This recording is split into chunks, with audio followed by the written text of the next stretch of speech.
মুখের এই যে কোণায় আপনার অনেক সময় ঘা হয়, অনেকে দেখবেন কি ফেটে যায় ঘায়ের মতো হয়। এই যে মুখের এই যে ঠোঁটের এই পাশগুলো, এই কোণাগুলো আপনি ফেটে যায় ঘায়ের মতো। নাকের এই যে এই সাইডটায় মানে ফেটে যায়, এই সাইডটা ফেটে যায়, অথবা নাকের মধ্যে ঘা হয়। তারপরে আপনার মলদ্বারে ঘা হয়, তাই না? কারণটা কি? এই জায়গাগুলো দেখেন মানে কোণা, অর্থাৎ যেখানে যে চামড়াগুলো, বিভিন্ন চামড়াগুলো এসে মানে মানে এখানে এই জায়গাগুলোকে কী করে আবেষ্টন করে রেখেছে, তাই না? যেমন পায়খানা রাস্তায় অনেকগুলো এই যে গোল, সেখানে অনেকগুলো কুচকে মাংসপিণ্ডের মতো আছে।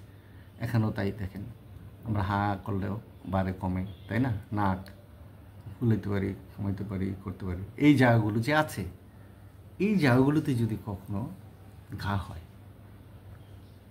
কিংবা যেটা মামরি বলি, আমাদের বস্তি বলি আমরা, ওই যে চকলা ওঠে না, যে টান দিলে দেখা গেলে যে চকলা ওঠে, পরে লাল রক্তের মতো দেখা যায়, ঘায়ের মতো দেখা যায়, জলে রক্ত পড়ে।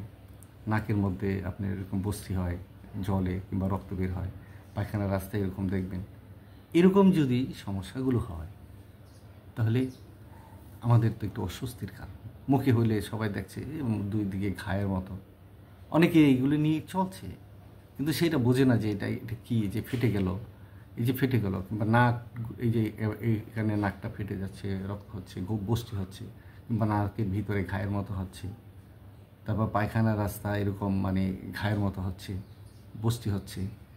তো এই জিনিসটা তো ভালো না, কারণ এগুলির থেকেও অনেক বড় ধরনের অসুখও এক সময় হয়ে যায়। কারণ এই সমস্ত কোনাকাঞ্চির মধ্যে যে প্রবলেমগুলো হয়, সেগুলি তো অনেক সময় আবার এগুলিতে ক্যান্সারে রূপান্তর হয়ে যায়। সেই জন্য আমাদের সাবধান থাকা উচিত। আপনারা সেই জন্য একজন ভালো হোমিও ডাক্তারকে যাবেন। হোমিও ডাক্তার আপনাকে ভালো শাসন দেবে এবং ভালো থাকতে পারবেন।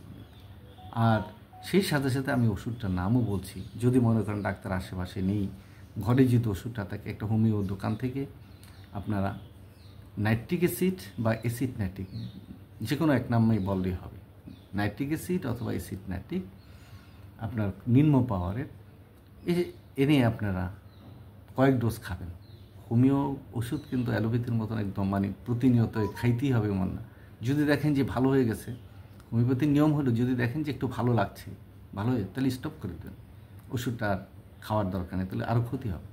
সময় দিবেন তাকে, দেখা গেল যে এই 1-2 দিনের মধ্যে আপনার এই ঘাটা শুকিয়ে যাচ্ছে, অথবা শুকানোর মতো প্রবণতা দেখা যাচ্ছে। 1 সপ্তাহ পরে দেখা যাবে যে আপনি সুস্থ। ধন্যবাদ বন্ধুরা, ভালো থাকবেন।